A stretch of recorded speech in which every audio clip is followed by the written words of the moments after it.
বাড়িতেই ট্রিটমেন্ট হবে তো কোথায় যাবে? কোথাও তো ট্রিটমেন্ট করতে দিচ্ছে না। বেলভিউতে লিখেছে প্যান 40 খেতে হবে, প্যান 40 খাবার লিখেছে।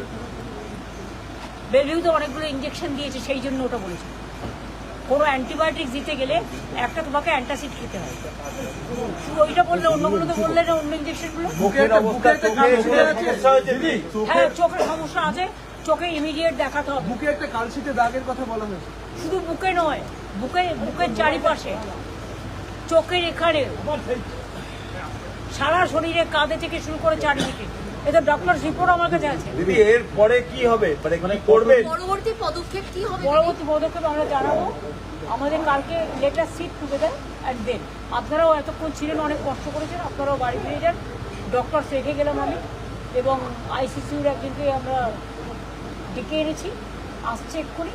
আর সিলিন্ডার, অক্সিজেন সিলিন্ডার আমি কিনতে পাঠিয়েছি, এসে যাবে এক্ষুনি। আর স্যালাইন ওর সাথে ওখান থেকেই নিয়ে এসছে, কিন্তু আরও 3-4টে বোতল কিনে আনতে বললাম। আর প্লাস ডাক্তার আছে।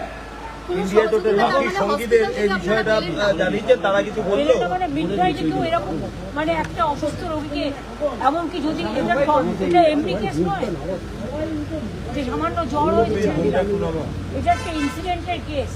অভিষেকের চশমাও ভেঙে গেছে। হ্যাঁ, সমস্ত কিছু। ইন্ডিয়া জোটের বাকি সঙ্গীদের এই বিষয় নিয়ে কোনো কথা হয়েছে? তারা সবাই শক, প্রত্যেকে ফোন করেছে আমাকে, কথা বলেছে।